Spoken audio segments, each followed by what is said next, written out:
Hey cinephiles and critics, welcome back to the channel.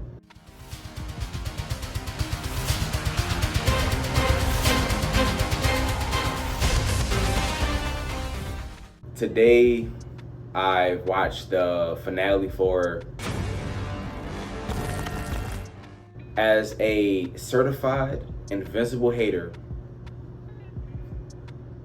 I was wrong. I admit I was wrong.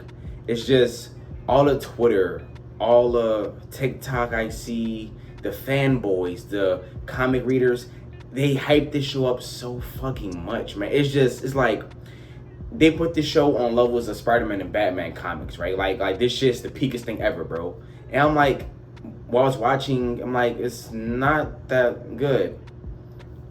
After watching this finale, I must admit, it's that fucking good. I'm sorry, I was proven wrong. And out the gate, I think the highlight for me of this episode is Jeffrey Dean fucking Morgan, bro. This guy bodied this fucking role. It was so good. It gave me vibes to Josh Brolin as Thanos. Like his line delivery. I like Conquest as a character for his design, for his motives of just ruthless and no mercy. That's the shit I like to see, you know. And I thought Jeffrey D. Morgan and Robert Kirkman together, they made this Conquest character, and he was fucking phenomenal. Like it was fun seeing him tear shit up. Like it was obviously sad, but for as entertainment wise, and seeing Mark struggle to against adversity of someone like Conquest, chef's fucking kiss. This episode is for sure where they saved the budget. There was probably a 10-minute sequence of the animation looked so crisp, so clean, so sharp. This shit was so fucking good. I was speechless. I'm like, Robert Kirkman, now I see what you're cooking. Like it's just I'm only an Invincible hater because I know deep down I believe in Mark, right? Like I really believe in Mark to be this ultimate hero, right? That people should strive to be, right? And it's just time after time again, he gets his ass whooped, right? And after watching this episode, I had to take a seat back and realize, you know what? Maybe I'm too hard on Mark. You know? Like maybe I'm not giving him benefit of the doubt. Like this finale specifically, like we just had the Invincible War, and then the same day, the next day, Conquest shows up. Like Mark can catch a fucking break. Like Mark is this 20-year-old person in college. He time and time again, after fights with Viltrumites, after all this shit, man, and it's non-stop. Like this dude can catch a fucking break. And as an Invincible hater, I'm hard on Mark because I expect him to be better, right? I expect him to be great. But then I realize he's young. He's probably the youngest Viltrumite out there besides Oliver. And he's young. And to be fair, the people that washed him or whooped his ass were Viltrumites and Battle Beasts. You know, we had his dad, Omni-Man, Anissa, Conquest, and Battle Beast. Angst from Levi, Mark proved he could beat him one-on-one multiple times, so I'm not really calling him. But yeah, and I'm hard on Mark, man. But seeing Mark arc from season 1 to now, Mark has heart, bro. Like he probably don't want to fight. He has to fight, because who else going to do it? Who else going to stand up to these Viltrumites that come to Earth? It has to be Mark, because Mark, the responsibility he has as the strongest person on Earth, he has to be there to defend it no matter what or who comes to Earth. And I think this episode and this finale, just seeing Mark's journey from season 1, I appreciate him now. You know, I'm not a hater anymore as I was on Mark or Invincible show. I found some appreciation, and the growth that was shown in Mark is just, you know what? He's this kid trying his best. Supporting cast, amazing. Eve and Oliver join the fight. You have to give respect to these people, bro. These people are putting their life on the line fighting these Viltrumites for Mark, right? And they do it with no hesitation. You know, it's I'm fighting with you. I'll die by your side because I love you. It's simple as that. And nothing more respectful and gain respect like that. And that's why I fuck with Oliver heavy. I fuck with Eve heavy. I think everything worked for me. If y'all didn't know, my favorite character in a series is Nolan, right? It is Omni-Man. I thought season 1 to me is just the bread and butter, just everything.